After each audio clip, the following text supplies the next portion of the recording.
जय श्री राम। मैं आचार्य उमेश मिश्रा। आइए हम आपको फिर पुनः प्रभु श्री राम के रामचरितमानस में ले चलते हैं, जिसको पढ़ने और सुनने मात्र से प्रभु श्री राम हमारा कल्याण कर देंगे। क्योंकि देखा जाए तो इस कलयुग में सिर्फ प्रभु श्री राम के नाम का ही आधार रह जाएगा, 2 अक्षरों का, जिसका नाम सिर्फ राम है। तो हम अपने कष्टों को दूर करने के लिए और जितना हो सके हरि नाम का कीर्तन करते हुए प्रभु श्री राम के रामचरित मानस को पढ़ें और सुनें और इनकी कथाओं का प्रचार करें।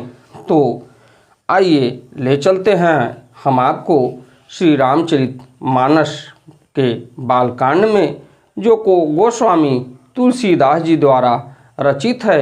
इससे पहले मैं विघ्नों को हरने वाले भगवान गणेश और माता सरस्वती के चरणों में, जो विद्या की प्रदायिनी हैं, शीश नवाते हुए विनम्र निवेदन करूंगा कि हमारे देश संसार में जहां भी मांगलिक कार्यक्रम हो रहा हो, उस कार्य को सफल बनाने में अपना पूर्ण योगदान दें और उसके साथ साथ हमारे ऊपर भी अपनी कृपा बनाए रखें और हमें प्रेरणा दें कि इस रामचरित मानस की कथा को आपके सामने शुद्धतापूर्वक और आपको जितना हो सके उतना पढ़ते हुए प्रभु श्री राम के महिमा के बारे में बताऊं। तो आइए हम आपको ले चलते हैं प्रभु श्री राम के रामचरित मानस की कथा में, तो इसका रसपान किया जाए। ओम श्री जानकी वल्लभो विजयते। सुनि सरोष भृगु नायकु आए, बहुत भांति तिन आँखि दिखाए। देखि राम बलु निज धनु दीन्हा, करि बहु विनय गवन बन कीन्हा। धनुष टूटने की बात सुनकर परशुराम जी क्रोध भरे आए और उन्होंने बहुत प्रकार से आंखें दिखलाई। अंत में उन्होंने भी श्री रामचंद्र जी का बल देखकर उन्हें अपना धनुष दे दिया और बहुत प्रकार विनती करने के बाद वो अपने वन को चले गए। राजन राम अतु लबल जैसे, तेज निधान लखन पुनि तैसे। कंपहि भूप बिलोकत जाके, जिम गज हरि किशोर के ताके। हे राजन, जैसे श्री रामचंद्र जी अतुलनीय बली हैं, वैसे ही तेज निधान फिर लक्ष्मण जी भी हैं, जिनके देखने मात्र से राजा लोग ऐसे काँप उठते थे जैसे हाथी सिंह के बच्चे के ताकने से काँप उठते हैं। देव देख तब बालक दोऊ, अब न आँखि तर आवत कोऊ। दूत वचन रचना प्रिय लागी, प्रेम प्रताप वीर रस पागी। हे देव, आपके दोनों बालकों को देखने के बाद अब आँखों के नीचे कोई आता ही नहीं, हमारी दृष्टि पर कोई चढ़ता ही नहीं। प्रेम प्रताप और वीर रस में पगी हुई दूतों की वचन रचना सबको बहुत प्रिय लगी। सभा समेत राव अनुरागे, दूतन देन निछावरी लागे। कही अनीति ते मुदहि काना, धर्म विचारी सबहि सुख माना। सभा सहित राजा प्रेम में मग्न हो गए और दूतों को निछावर देने लगे। उन्हें निछावर देते देखकर यह नीति विरुद्ध है ऐसा कहकर दूत अपने हाथों से कान मूंदने लगे। धर्म को विचार कर उनका धर्मयुक्त बर्ताव देखकर सभी ने सुख माना। तब उठ भूप विशिष्ट कहूँ, दीन पत्रिका जाय। कथा सुनाई गुरहि सब, सादर दूत बुलाई। तब राजा ने उठकर वशिष्ठ जी के पास जाकर उन्हें पत्रिका दी और आदर पूर्वक दूतों को बुलाकर सारी कथा गुरु जी को सुना दी। सुन बोले गुरु अति सुख पाई, पुण्य पुरुष कहूँ मह सुख छाई, जिमि सरिता सागर महु जाहि, जदपि ताहि कामना नाही। सब समाचार सुनकर और अत्यंत सुख पाकर गुरु बोले, पुण्यात्मा पुरुषों के लिए पृथ्वी सुखों से छाई हुई है, जैसे नदियां समुद्र में जाती हैं, यद्यप समुद्र को नदी की कामना नहीं होती।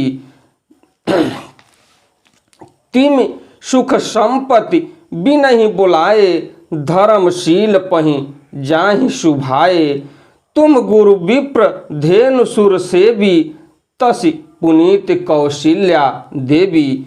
वैसे ही सुख और संपत्ति बिना ही बुलाए स्वाभाविक ही धर्मात्मा पुरुषों के पास जाती है। तुम जैसे गुरु ब्राह्मण गाय और देवता की सेवा करने वाले हो, वैसी ही पत्रिका पवित्र कौशल्या देवी हैं।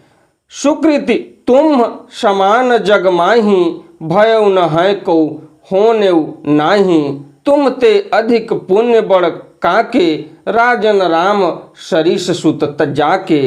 तुम्हारे समान पुण्यात्मा जगत में न कोई हुआ, न है और न होने का ही है।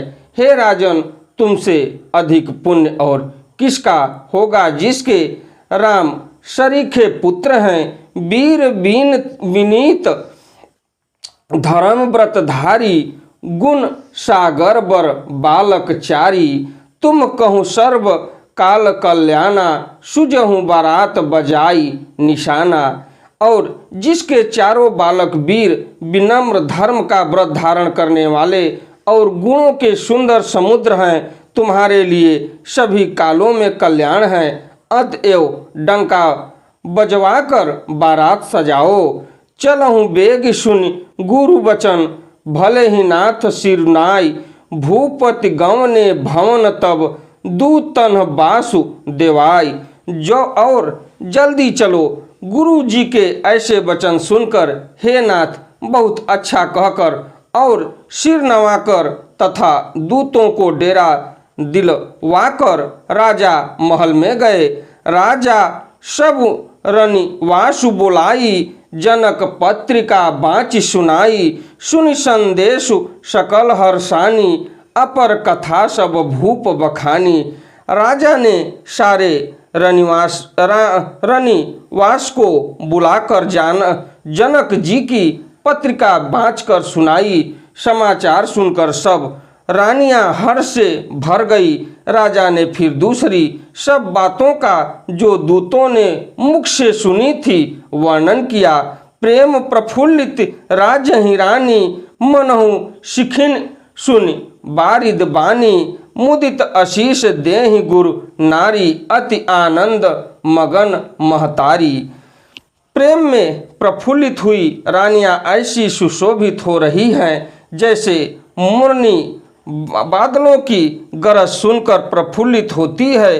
बड़ी बूढ़ी अथवा गुरुओं की स्त्रियां प्रसन्न होकर आशीर्वाद दे रही हैं। माताएं अत्यंत आनंद में मग्न हैं। लेहि परस्पर अति प्रिय पाती, हृदय लगाई जुड़ाव ही छाती। राम लखन कै कीरति करनी, बरहि बार भूप बर बरनी। उस अत्यंत प्रिय पत्रिका को आपस में लेकर सब हृदय से लगाकर छाती शीतल करती हैं। और राजाओं में श्रेष्ठ दशरथ जी ने श्री राम लक्ष्मण की कीर्ति और करनी का बारंबार वर्णन करते हैं। इसी के साथ मैं अपनी वाणी को विराम देते हुए प्रभु श्री राम से प्रार्थना करूंगा कि हमारे देश संसार को सुख समृद्धि प्रदान करते हुए अपना स्नेहपूर्ण आशीर्वाद बनाए रखें। अगर हमारी कथा आपको अच्छी लगे तो वीडियो को लाइक करिए, शेयर करिए, चैनल को सब्सक्राइब करिए। अगली कथा को लेके मैं आपसे फिर मिलूँगा। प्रभु श्री राम की कृपा आप पर बनी रहे। आपका दिन मंगलमय हो। धन्यवाद।